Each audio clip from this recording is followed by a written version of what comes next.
something that I say along the way will touch you. I know it. Let's begin that process of crafting a meaningful life. Here's Mary Crafts. Welcome back to Crafting a Meaningful Life. I'm Mary Crafts, and I get to help you every single week because I'm helping myself craft that meaningful life. None of us want to start at one point and get to the end and that dreaded saying of, I wish I had, or I regret that I didn't, or what if I only had? Those are some of the worst words that I hear from people. I was talking with a woman the other day, and she's 53. And her words to me, I've kind of given up. I'm like, given up? Girlfriend, at 70, I'm still moving the target every single day. And so I have this most amazing guest with me today. And the reason she's on is because I believe she's going to be part of that, moving the needle down the road for all of us. Welcome with me, Jennifer McCollum. It's so wonderful to have you. Mary, I couldn't think of a better way to start my week. Well, we do start every Monday morning, and it's kind of like, I think about it through the weekend, and I wake up ready to do this on Monday mornings because I know whatever I bring is going to be of great value to my listeners. So let's start and have you tell my listeners a little bit about the background and how you came to the point of where you are right now. So I'll start where I am right now. I am the CEO of Linkage, and Linkage is the most magical company. Our mission is to change the face of leadership. And we'll talk more about that, but I've been the CEO for 5 years. After about 25 years in the leadership space, I've been managing and growing and developing leadership businesses for publicly traded companies as an entrepreneur, and now in the private equity backed space, and just sold our company Linkage to SHRM, the Society for Human Resource Management. Oh, sure. And I want my listeners to understand right off the bat what the value is that you're bringing, because sometimes when we start like this and they're like, oh, I'm not a CEO, I'm not advancing to that level. I think I just turn off and there's nothing here for me. But I think that the things you have to offer and that you bring, especially with your new book that we're going to talk about, are of value at no matter what level that you are working. Whether you are working at the beginning levels, in the middle levels, at the management levels, at the C level, there's something here because we're all looking to take our lives to the next level of fulfillment. Yeah, I'm so glad you started there. And just to introduce, the title of the book is called In Her Own Voice, A Woman's Rise to CEO. But the woman's rise to CEO is whatever your aspiration is. It was my aspiration to be a CEO. But wherever you are, whatever your role, this book is a calling to all of us, but specifically women leaders in any part of their life who seek to advance, who seek to make change. But it's also for any men or woman, person, leader, executive who wants to support the rise of gender equity in the world, because there's just so much work that we can do as a society, but also on ourselves. I like the idea of rather than, and I think that this is your approach, rather than looking at how can I claw my way to the top and how can I be even more than I think I am, it's really walking past that. In no matter what we're working on, we're looking to be the very best that we can be. Not a measuring stick that somebody else has given us, but that measuring stick that we have of who we think we are. So tell me, as you wrote the book, who did you really think was going to benefit the most from this book? Well, primarily it's targeted at women at any stage of their career. My experience tells me it takes getting kind of 5 to 10 years into your career, well into your 20s, before you start to realize, well, wait a minute, what is it that I want? And is where I am today the path to get me there? And that's an ongoing process. I love your story so much, Mary, because you have reinvented yourself many times since Many your times. formal career, ended with your original retirement, I think you told me. But this is an ongoing and iterative process. How do I gain clarity about what I want? And it could be career, it could be relationship, it could be community, it could be spirituality. What is it that I want? And how can I get there with the path of least resistance? And part of this book is helping you achieve your aspirations, understanding that women do face unique challenges, especially as they advance in their career. You just said something that I think is so interesting. The path of the least resistance. Sometimes, as women, particularly, we think we have to make this hard. There's something about life that has to be difficult and that we don't deserve to find the easy path. Traditionally, that's been the case for women. It has, and it's the number one hurdle. So what I love about linkage is that we have been studying this and we've been developing women leaders for about 25 years. And we use 360 assessments and organizational perception data, which is just a fancy way of saying, how can we, with a more scientific approach, identify what women struggle with uniquely? Now, it doesn't mean men don't struggle with those as well, but the number one hurdle, this is back to your point, that women face is called proving your value. And it's our tendency, and this is something internal, but it's been, there's a lot of external bias that's shaped us this way over many generations. It's this idea that if we just put our head down and we say yes to everything and we demonstrate how good we are, then somebody will magically notice and will get the promotion, the resources, the money. We'll get what we want because somebody else will take notice, but we just have to keep working harder and harder until they do. And that's very rarely the case. And then layer that on with this perfectionist tendency that women do tend to have more than men. And you create an almost unrelenting cycle that leads to burnout and dissatisfaction more often than not. I think back to my own career, Jennifer, and in the beginning, in fact, probably for the first 20 years of my career, I thought the way to be successful was to take that nose, stick it on the grindstone, and leave it there until it was a bloody mess. And then I would earn this badge that would say, oh, she can do it all. And then I would be enough. That is probably one of the biggest fallacies that I had to overcome. That being enough was innate within me. And all I had to do was unlock the box and look inside. And suddenly I realized, wait a minute, I don't have to keep my nose on the grindstone. I just get to be me because me is enough and I am fabulous. And you are fabulous. And let me tell you another thing that I have learned, and it's aligned with what you're saying, and that is happiness and achievement are completely independent variables. And I've had to learn over the course of my career that, I will be happy when I write this book, or I get the promotion, or I get the next CEO job, or my children graduate, from college successfully.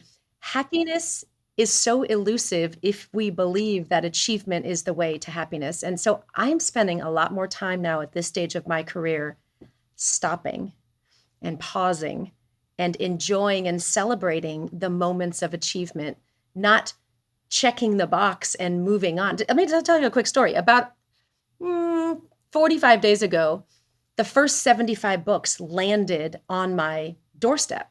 And I whipped them open. I grabbed the boxes. I opened them up. I took some pictures and video and had my son.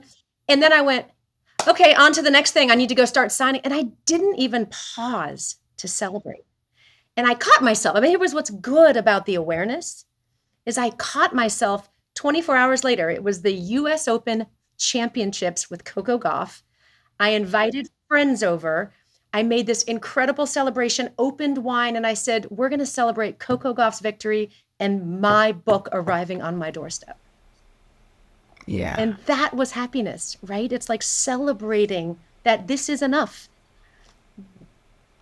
It what? Yeah, and I remember that day too, when my first box came and my family happened to be there, because I'm an empty nester, and so my grandchildren were there, and my oldest grandson opened the book to the forward, and I had dedicated, or to the dedication, I had dedicated this book to several people, including my grandchildren, and my grandson said, well, I guess I can check that off my bucket list. Have a book dedicated to me. And we all just celebrated and not just looking on.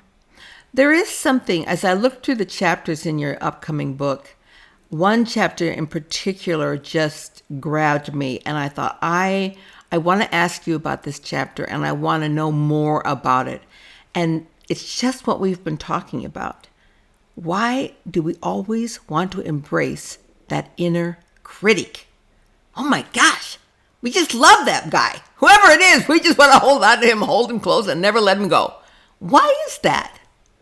So, and let me set the groundwork here. So the book identifies the inner critic as this uber and overarching hurdle or challenge that women face uniquely. It's not that everybody doesn't have an inner critic, but the woman's inner critic tends to be louder and create greater consequences. And I'm going to tell you a story about that. The story I have is the inner critic, by the way, it can bounce what we call one down, where we're criticizing and judging ourselves, and that can prevent us from taking action. It also can bounce one up, where we're judging and criticizing others. The point is that voice in our head is relentless. And my story is when about 5 years ago, when the headhunter called me to see if I was open to applying for the CEO job at Linkage, my inner critic went crazy. And it sounded like this. You're not ready for a CEO job. You need to be a number 2 first so you can be properly groomed.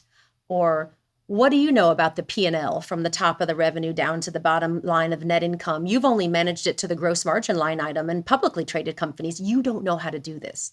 And my favorite was, what kind of mother are you? You've got 3 kids, one in elementary, one in middle school, and one in high school. They need you at this critical time, and you're going to go take this big job. You can't be the kind of mom you want to be. So that's how the inner critic sounds. And your question is particularly for women. Particularly for women. It's louder and it prevents us from taking action. Now, here's the good news. Once you become aware of that inner critic, and this is a muscle, like you have to build this muscle over time, you can then pause and you can notice it and you can find compassion for yourself and you can get curious about it. And so here's the continuation of that story. At that moment, in those weeks where I was considering this job, 2 people in my network, they happened to be men, they happened to be my peers at the publicly traded company, sat me down and had a little bit of an intervention. And they said, Jennifer, if we think we're ready to be a CEO, why don't you think you're ready? If not now, when? And I just happened to get so lucky that people who cared about me created an awareness. The inner critic was shutting me down. It was so loud, I couldn't see the potential for the greatest job that I've ever had. That's an amazing insight. And the fact that someone else cared for you and recognized it in you enough to speak to you, that's a rare gift that you received from those men. I hope to shout, because not everyone gets that. But here's the thing, and here's what I'd love to tell your listeners. You can seek that.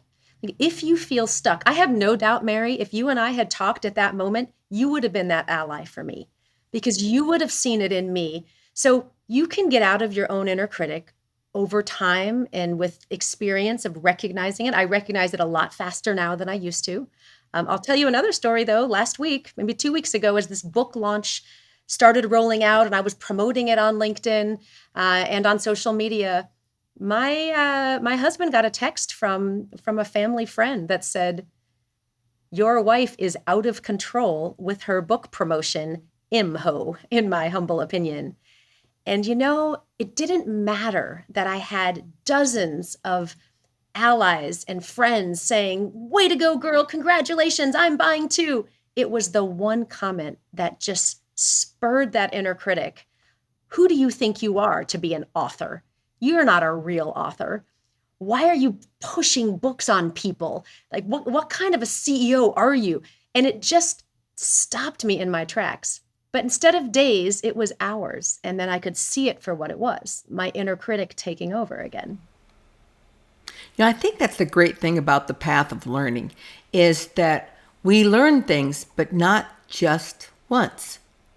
I went through a lot of lessons of overcoming fear, but then something else would come up and I had to learn them again. But you're absolutely right. The key is to recognize them faster and to say, "Oh, I know you, my old friend. You're fear, and not today." Yeah, and then that takes time, but it also takes a network. And I think another hurdle that women face is is actually phoning that friend in their network. It could be personal or it could be a business community to say, I need you right now. And can I make the ask? Make the ask and activating the network are two hurdles that women face, again, like more uniquely than men do. And this is another fantastic example of um, looking at not just building relationships, which is what women do so beautifully, but it's actually activating the network and making the ask when you need it. We're so willing to give to our network. I've had more women to me say, well, I can't ask X person to do that for me. And I often say, well, if it were reversed and they asked you the same thing for the contact, for the business, for the favor, would you do it for them? 100% yes. Well, then why do you think that they wouldn't do it for you? Yeah. That is such I have obviously, like, you and I share a mutual friend, Scott Miller, and like he told you, people think that they can ask Mary for anything, and they can, but sometimes I have the hard time asking in return. Now that I work so much in the nonprofit world, I was frozen with the ask. Like, I'll do whatever you want, but just don't ask me to ask my friends for money. And finally I thought, how many people have asked me for money and have wanted my support or to show up at an event that was there for them? And as I began to feel comfortable with that and step into that, what's the amazing part, Jennifer, is that they not only will do it, they're excited to do it. They want to show up for you. They know how many times you've been there for them. They're like, absolutely, what do you need and how can I help? And when you begin to claim that, it's finally a beautiful thing. So you mentioned about, and I think that's one of your chapters, about the ask. Explain what that exactly is so that our listeners can understand and why it is such a critical step. Yeah. So making the ask is the third highest hurdle that women face. After proving your value, which we've talked about, and clarity, which I want to talk about at some point. Oh, we'll come back to that. Yes. And because it's so beautifully aligned to your podcast. So making the ask is building not only the confidence, but the capability to ask for what you really want, not the watered down version of what you think you can get, or not what you think you deserve, because women feel they deserve less than men feel they deserve. And an example of this is I was giving a keynote the other day, and a head of talent acquisition at one of the companies in my keynote said, it's funny when we offer the same job, there was a position that they offer, they frequently hire. When we offer the same job to women and to men, every single time the man will negotiate for more than the woman. And to that, I would say two things. One, we need to help women understand their worth and what they can ask for. And number two, as organizations, we need to create equity so that just because you're making the ask, you get more, and that creates the pay inequity. But here's the thing. Women, and we know this from the research as well, women and men make equal asks. But when women are told no, they will retreat and walk away, and men will continue to come back. So the no is never the no. There is some external bias. When the women come back, they actually are perceived as too aggressive. And sometimes there's backlash. But we need to fight that as a society. And here's what I would tell women. As a CEO, I have made more asks to our private equity board, from whether it's my initial salary negotiation to the executive team to a capital raise to a divestiture to reinstating salaries after COVID to the sales bonuses. I got so comfortable making the ask that it became just so much easier, kind of like your nonprofit example. But I had to understand either my worth or the team's worth or what the ask I was making. I had to check with people in my advisory circle to make sure that I wasn't shooting too high or too low. I had to create a business case, and I had to create the environment and the conditions so that whoever I was asking, the relationship was there and it was the right time. And I've got stories in the book about when it worked well and when it didn't. But I'll tell you one thing, if you don't make the ask, there's almost a 100% certainty that you will not get what you want. I think that's right. Inaction is probably one of the things that, when you are frozen and you're listening to that inner critic, is probably one of the things that really demoralizes women because they are hearing so much of that. I think the traditions of our mothers still are with us. My mother, if she were still alive, would be 115. So just think of that. Okay, no, she wouldn't. She'd be 105. Sorry, I Mom. was going to say, you're not that old. But she had me at age 40. Okay, so those traditions of my mom, and I think now because I was a working woman with a career, that my daughter and my sons and said see their wives differently, that the ask now is beginning to be a little easier for women. You mentioned in one of, I think it was in the foreword of your book maybe, about how that more women now are working really than men, and yet we're losing them faster before they advance to those higher level positions in the company. What's happening there? Yeah, and this is why I'm so passionate about this work and passionate about this book.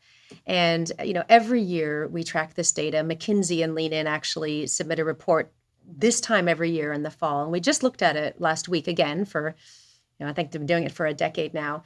And there is some encouraging news when we look at board level seats held by women. Those have gone up pretty significantly over the last many years, or about 35% of new board positions that we can track in publicly traded companies are women. Good news there. At the CEO level, we have just crossed this year 10% of the CEOs as women. You could declare victory there, but now we have, more women CEOs than we have men named John. So just to give you a little bit of irony there, we still have a long way to go, and women of color are so far behind. So only 1% are women of color. But here's to your point, because most of the people on this podcast are going to be in those early managerial roles all the way up to senior leadership roles, and those numbers are just not changing fast enough. And the reason is because we've got this broken rung starting at the manager level. 60% men are promoted, and you got 40% women. And then as you move further down the pipeline, by the time you get to the senior leader executive level, fewer than 30% are women. Now, why? Part of it is because once you start with that broken rung, you don't have the same numbers, and it's just impossible to catch up. The other part of it, and this is what we really do our work with at the organizational level, is to help our executives. Most of them happen to be white men still, more than 70%. But helping executives understand, how do you create equity in the talent systems all the way? How do you create culture? How do you create executive commitment so you can change what we call the organizational surround? We're not talking about changing the women. We're talking about developing and building their awareness to overcome the hurdles, but we're talking about changing the system. When I think about the boards that I serve on and the companies that I am aware of their inner workings, there is an awareness now of the value, even if they don't act on it. I think there's a real shift in awareness of the value of women having a seat at the table, working in management. The skill levels that they bring truly are different than men's. It's not their their knowledge and their intelligence, but their ability to negotiate, to see the other side, their ability to listen, all those kinds of things that really make them so valuable at that C-level executive and on your board table. The first board that I ever, well, not one of the first, but it's towards the beginning boards that I served on, I just finally asked at one point, why am I here on this board? Can somebody just tell me? Because I don't feel like I'm contributing a lot. And someone just said, you will, because we know you, Mary. And we know when it comes time, you will speak truth to us, no matter the consequence. I'm actually so glad you raised that. We study this. So in addition to developing women, we look at what we call purposeful leadership, and that is our data that demonstrate what the most effective leaders do. So what does good leadership look like? And we know that that changes over the course of time. In this era, in this post-COVID era, the emerging expectations of leadership are changing, and women are so well positioned to thrive. And so just some of the things that you're talking about, words that we would not have used to describe effective leaders even 5 years ago. Just think about it. Today, openness, transparency, vulnerability, inclusion. So when we look at those very specific, what we call practices and behaviors in our database, women really shine and actually spike above and beyond men, which doesn't make men bad leaders. It just means the evolving expectations of leadership are really well positioned for women. You know, I'm wondering when you're actually working with women, and so is there a process? Does the book outline a process to get this kind of clarity? Yeah, you do. And I'm actually be curious about how you gained clarity over time as well. And actually, let me I think it's better if I even tell you a story. So I left 2 jobs in 2017, and they were both as business unit leaders of publicly traded companies. The details of those are outlined in the book. But when I left for the second time in 1 year of leaving a job, it occurred to me that the easiest thing for me to do would be to jump to another publicly traded company where I could run a business unit in the leadership space. So that's what I did. But something told me that if I jumped reactively, I might end up in the same cycle that I had just found myself in. And so I gave myself the gift of time to find clarity. You don't have to quit your job to find clarity. You can do it on the job. But the way that I did it was, over about, a 60-day period, I just focused on what is the one thing I could do for my spirit, one thing for my body, and one thing for my job search. And I found myself having conversations with people in publicly traded companies, in a startup environment, and then this middle market space of kind of up to $100 million companies where I could be a CEO or I could be a number 2. And I started to notice, where do I find energy? Where do I find joy? And what feels draining to me? And every time I had a conversation with someone from a publicly traded company, it could have been a McKinsey, a Deloitte, an Accenture, a Heidrick and Struggles, a Korn Ferry, great companies. My energy started to just deplete. And so I followed the energy, I followed the kind of the open doors, and I found my way into this middle market space. And so I started talking to people from nonprofits, from in academia, and in the private equity space. Mary, I didn't even know what private equity was. I didn't understand the business model. But because I started to explore and gain clarity and notice my energy, within another 60 days, I had 3 job offers, all in that middle market space. One in a nonprofit, one in an academic environment and executive education, and one at private equity-backed Linkage. And I never would have gotten that clarity had I not allowed myself the gift of time and exploration and noticing. I love that. Noticing where the energy went. What are the strengths I'm using? Who are the people I'm working with?